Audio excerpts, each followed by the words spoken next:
Okay, so section 11.2 talks about arcs and chords. First of all, we need to know what an arc is. And what an arc is, let me just highlight this.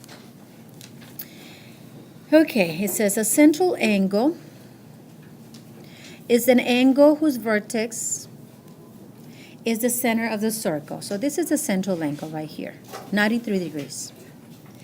An arc, what is an arc? It's an unbroken part of a circle consisting of 2 points. So it's a part of a circle that has 2 points on the circle, and all the points in the circle between them. So this is a point A, point C. So all the points between A and C form the arc. There's 2 types of arcs, the minor arc and the major arc. The minor arc, it's an arc that measures less than 180 degrees. A major arc, it's an arc that measures more than 180 degrees, but is less than 360.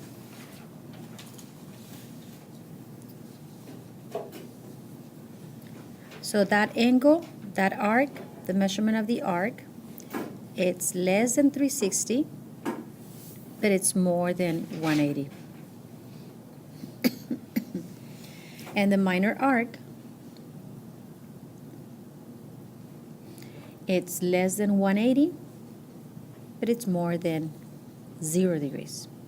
Okay, so, and usually the minor arc is represented by 2 letters. That's usually the case. Okay, so most cases they use 2 letters, and they use most of the cases 3 letters for major arcs. Okay, now the second thing we need to know is angle addition postulate. So the angle addition postulate says that when you want to find out the measurement of an arc, and there's 2 pieces, you can just get the first piece and then add it to the second piece, and that will give you the whole arc. Okay, and the last thing we need to be familiar with is it says if the endpoints of an arc lie on a diameter, then the arc is a semicircle and its measure is 180. So if you were to have a diameter, then the measurements of the 2 arcs, the one on top, the one on the bottom, or left and right, it's 180. So let's go ahead and find the measurement of angle of the problem number 1. Let's look at number 1. On problem number 1, it says, find the measurement of the arc, that's the symbol for the arc, HJ. So HJ, that arc measurement is the same thing as a central angle measurement. So HJ is how many degrees? 63. 63 degrees. Problem number 2. Find the measurement of angle of the arc FGH. So you have to follow that order, FGH.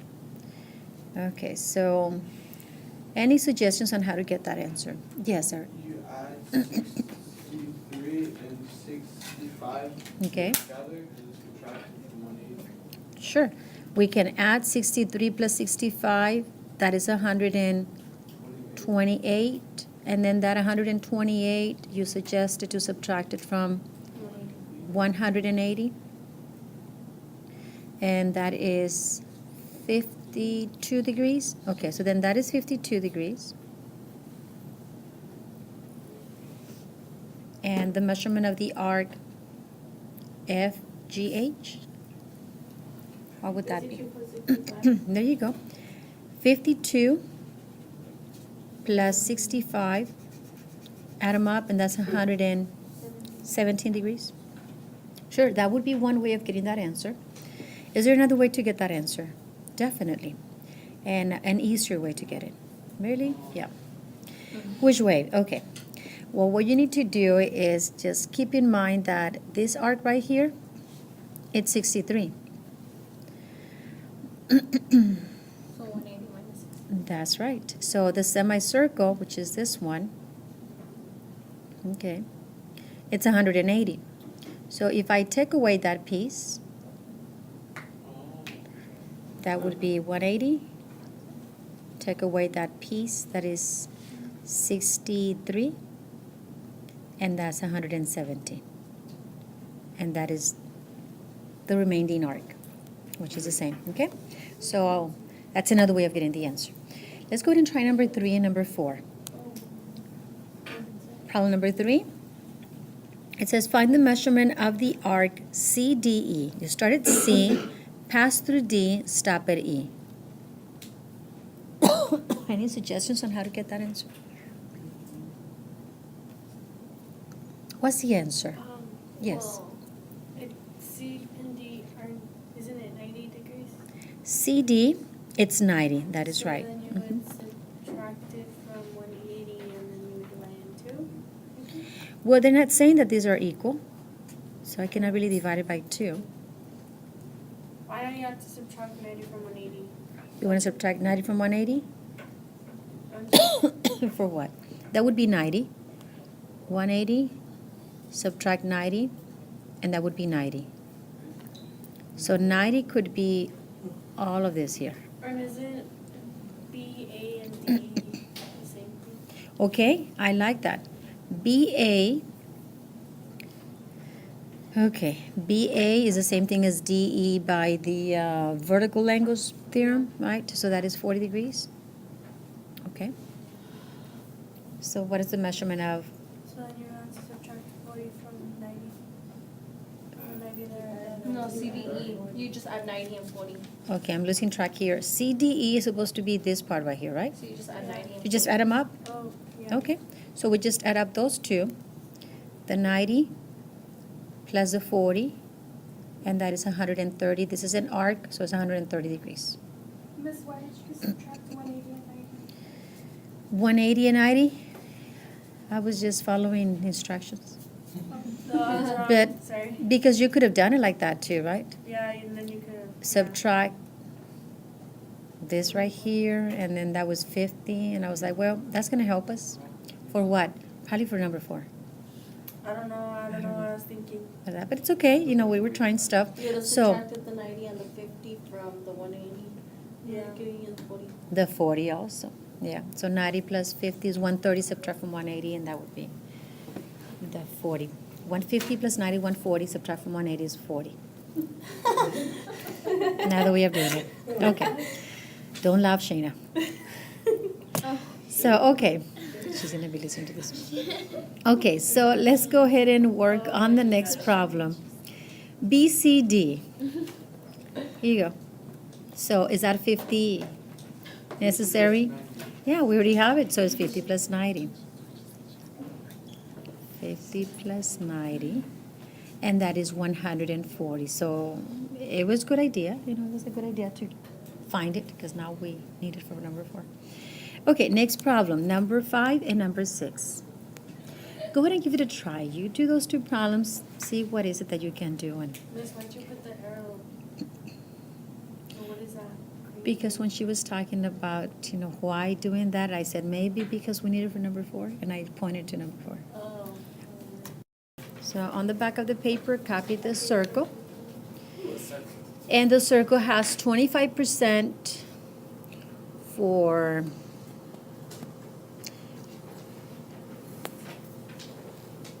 one of the parts of the circle, 30% is another one, 35% is another one, and 10% is the last one. And the instructions are to convert the percents into degrees. So all you have to do when you're converting percents into degrees to find out how many degrees that central angle represents, you know, that arc represents. All you have to do, like for example, this one, that is 30%, you have to change that into decimal first. So you move the decimal, 1, 2, so it's 0.30, and then you multiply 30% out of the whole circle, which is 360 degrees, and that gives you the number of degrees that that sector represents. So it's 0.3 times 360, and that's 108 degrees. And then we do the same thing for the second one. So this would be 0.25 times 360, It's a quarter of a circle, which is 90 degrees. Right? And for the 35%, we do the same thing, 0.35% times 360, 126. So it's 126 degrees. And the last one, 10% is 0.10 times 360, and that is 36. So at the end, when you add all the degrees, 126 plus 108 plus 90 plus 36. When you add all the degrees, all of that should add up to 360. When you add them up, 126 plus 108 plus 90 plus 36, that gives you 360 degrees. Okay? So here it's just a matter of changing percents into degrees. Any questions about this example? So far, so good? Okay, let's move on to the next one. Now, on the next part, we have to just be aware that whenever they tell you that you have congruent arcs, they have the same measure. So, for example, here, this arc, it says the measurement, if you have central angles, congruent central angles are congruent, then the chords would be congruent. If you have that BA, well, in this case is a chord. They give me the chord BA is congruent to CD, then the arc BA is congruent to CD. And the third piece of information they give me is that if the arcs are congruent, BA is congruent to CD, the conclusion is that the central angles would be congruent. So the inside angles would be congruent. So with that idea, we're going to go ahead and try problem number 7. In number 7, they're saying that those two chords, QR and ST, are congruent. Therefore, we can conclude that the arcs QR and ST are congruent to each other, in this case equal to each other. So here we can say, well, 3x plus 22 equals 4x. And since we know our algebra, right, x is equal to what? 22. X is equal to 22. So once you know that x is equal to 22, they want you to find the measurement of angle of arc QR, and QR excuse me, is 3x plus 22, and x is 22, so it's 3 times 22 plus 22, and that's 88. And this is an arc, so it's degrees, 88 degrees. That's it. Now let's go ahead and try number 8. Same way.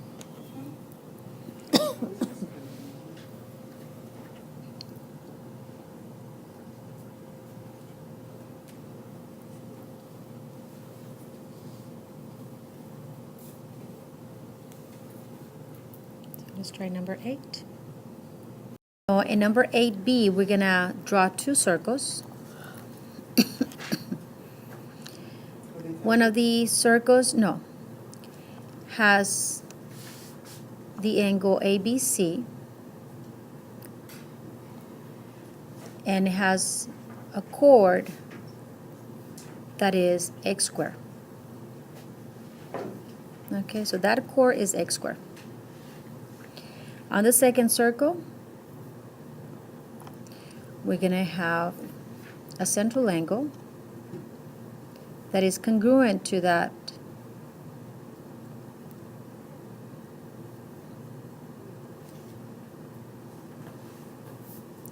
and we have a chord that is 8x.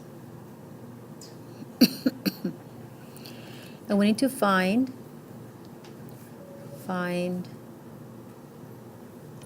the length of EF. Okay? Well, in this problem, what we need to do first is consider that central angles are congruent, so therefore the chords are congruent. So here we can say, well, AC, it's congruent to EF, right? Because the central angles are congruent. And since they're congruent, we can say that x squared, it's equal to 8x. So now we have to find the value of x. Any ideas on how to find x? What do we do when we find x here? Square root. Square root is the first thing that you can think of, right? But if you get the square root of both sides, on the right side we're going to have the square root of 8 and square root of x. That doesn't really help. Subtract an x. There's two x's. There's two x's. What you need to do is combine the x's, like move everything to the other side and make it a quadratic equation. So we're going to make it a quadratic equation. We're going to bring the 8x to the left side.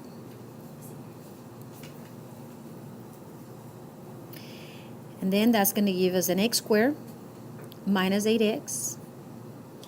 And that's equal to 0. So you have to have the quadratic equation equal to 0. Now, what's in common on both terms? They're both have an x. So that is considered the greatest common factor. So x times what gives you x squared? X. X times what gives you negative 8x? You mean negative 8? Negative 8. And now in Algebra 1, I know you remember that there was a property called zero product property, which says that whenever you have a product and that product is equal to 0, each one of the elements equal to 0.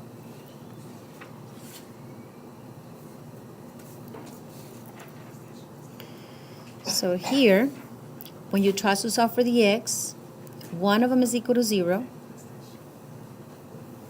The other one is 8. And once you know that x is equal to 8, that's right, you can just go back. And the problem was, what is the measurement of EF? Well, that is 8x. And since x is equal to 8, is 8 times 8, which is 64. And that's it. Any questions about this problem? Oh my gosh, it's confusing. A little confusing? Yeah. It's just a matter of getting that equation that is a quadratic equation equal to 0. Okay, so this is just exactly the same thing as problem number 10 on your homework worksheet. Okay, so just make sure you factor it out. I don't know how to do it. Okay, I already almost finished all the homework yeah, for that problem. right. So for that problem, that's all you gotta do, okay? Now, on your part of the notes, on the top part, I'm not gonna move it because here, it's another slide. But if you look at the property, there's a property on your notes that says, if the radius or the diameter are perpendicular to the chord, then it's bisect the chord and the arc, which means that in this case, notice that in number 9, I have that radius that is perpendicular to this chord.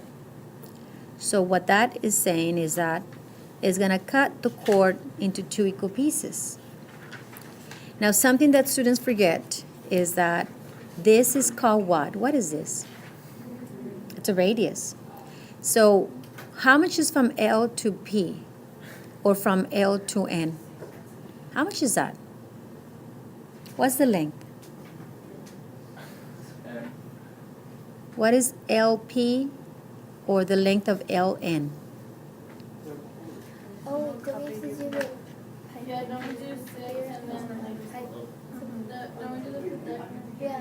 Yeah, but I need to know how much is from LP and from L to N. How much is that? Isn't that the same thing as this measurement? 10? As a radius. So that would be 10. And sometimes we don't see it like that, so be very careful. This is a radius, which means that this is a radius, this is a radius. So LP it's 10, right? And LN is 10. So if I want to know those pieces, what we can do, we can draw a triangle saying this is 10. We don't know what this is. And this is 6. So I'm just looking at it from a triangle perspective. Wait, how did you get 10 minutes? Okay? So how did you get the 10? So you pay attention. How did you get the 10? Who can answer that? What's the radius? Same thing as this. Okay? So now let's just find the value of x with the Pythagorean theorem. 6 and 4 added. 6 squared plus x squared equals 10 squared. That is right. 6 plus 4. That's right. 36 plus x squared. 10 squared is 100. Subtract 36. And that is 64. And the square root of 64, it's 8. And then 8 times 2, right? That is right, because each one of those is 8. This is 8. And this piece is 8. And P is the sum of those two pieces, which is 16. And this is the length of a segment, so it's just a number. Yes. Okay, any questions about number 9? No? Okay, let's try number 10.